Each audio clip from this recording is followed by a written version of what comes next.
Hi, everyone, and welcome. So, whether you're expecting, or maybe you've recently had a baby, or perhaps you're supporting someone who has, you've probably thought a lot about pregnancy, maybe the birth itself. But today, let's talk about what comes after. That period some experts call the fourth trimester. Right, that initial 6 to 12 weeks. Though honestly, the effects can last much longer. And it's a time that often doesn't get enough focus. Exactly, which is why we're doing this deep dive. We're looking at an article from Be Aware Empowering Women's Health called Healing After Birth, a realistic guide to postpartum recovery.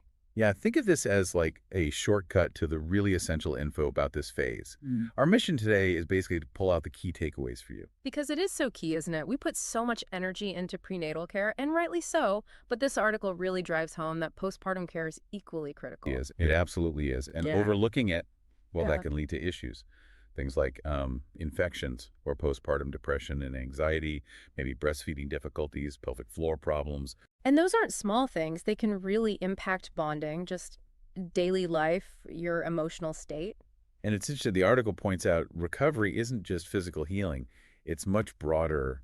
Mental, emotional, even social changes are happening. Like feeling isolated, maybe, or shifts in identity. Yeah, exactly. Relationship dynamics can change too. Seeing that whole picture is really fundamental to navigating it well. Okay, so let's get practical. Thinking about those first few weeks, what's generally considered, normal?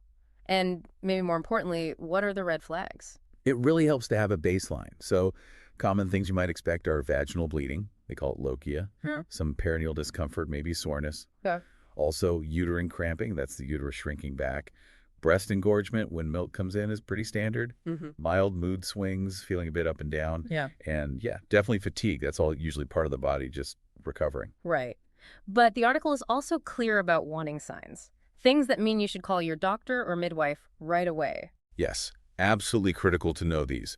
Things like a high fever, any discharge with a really foul smell, or very heavy bleeding. And heavy means like soaking a pad quickly. Exactly. The guideline is often soaking a pad in less than an hour. Also, severe pain that doesn't get better, any chest pain or trouble breathing, and crucially, any thoughts of harming yourself or your baby that needs immediate help. And you mentioned mood swings being normal, but there's a line, isn't there? The article talks about mental health signs, too. Yes, very important distinction. Feeling constantly overwhelmed, really intensely sad or anxious most of the day, every day. Or having major trouble sleeping, even when you're exhausted. Feeling detached from the baby, or just hopeless. These could be signs of postpartum depression or anxiety, PPD or PPA. So it's about paying attention and being honest. Totally. Really tune into how you're feeling and talk openly with your healthcare provider. Reaching out isn't weakness. It's actually, really proactive. So, okay, besides knowing the warning signs, what about day-to-day things? What simple lifestyle tips does the article suggest for a smoother recovery? Well, a big one is prioritizing rest, like really making it a priority. Easier said than done sometimes. Oh, for sure. It might mean trying to sleep when the baby sleeps, whenever that is, and crucially, letting go of that pressure for everything to be perfect around the house. Good advice. What about food? Nourishing food is vital. The article mentions whole grains, lean protein, lots of fruits and veggies, healthy fats. Specifically calls out things like bone broth, leafy greens, and iron-rich foods to kind of rebuild your stores. Okay, that makes sense. And hydration. Always important, but especially now. Definitely, especially if you're breastfeeding. It's crucial for milk supply and just overall healing. And then there's gentle pelvic floor Kegels. Right, Kegels. Important to do them correctly, though. Yes, the article advises getting some guidance, especially after a vaginal birth, just to ensure you're doing them right and not causing more strain. And another point was about accepting help. That feels like a big one. It really is.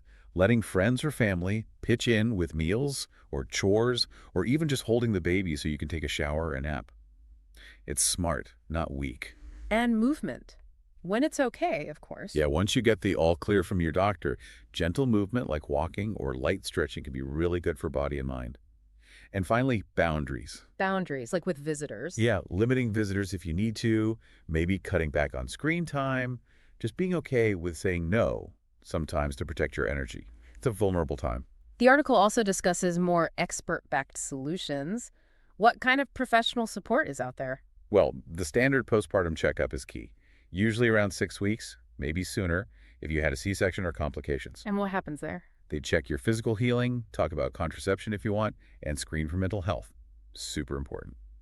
Then, if breastfeeding is tough, lactation consultants are amazing. For latch issues, supply worries. Exactly.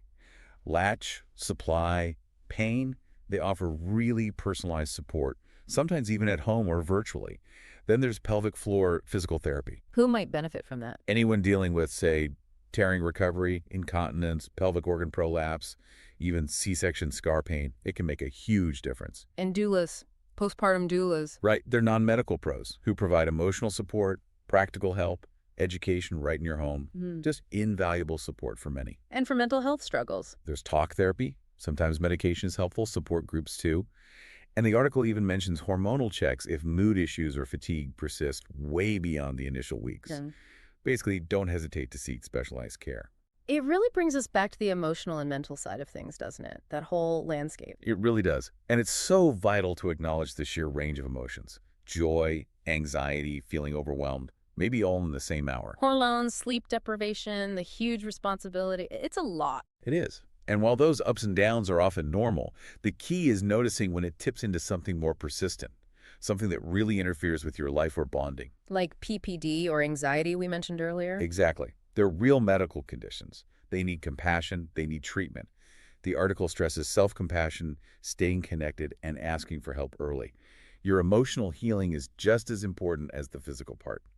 So, thinking about someone listening right now, wherever they are in this postpartum phase, what's the main takeaway? What's one thing they can maybe reflect on or do? I think the biggest thing is to truly prioritize your well-being. Seriously, take a moment. Check in with yourself. How are you really doing physically and emotionally? And be honest about it. Yes, be honest with yourself and then with your partner, your support system, your doctor. And please remember, asking for help is essential. It's powerful. It's not a failure. Not at all. You are not alone in this. With the right support, the right community, the right awareness, this postpartum time, while challenging, can actually be one of real transformation and growth. Your health is the foundation. You deserve to feel strong, seen, and supported. Thank you for listening to our deep dive conversation, powered by Be Aware, empowering women's health. We'll be back with another episode next week. Till then, stay well and stay informed. Don't forget to like our video and hit that subscribe button to stay updated with our videos. Bye for now.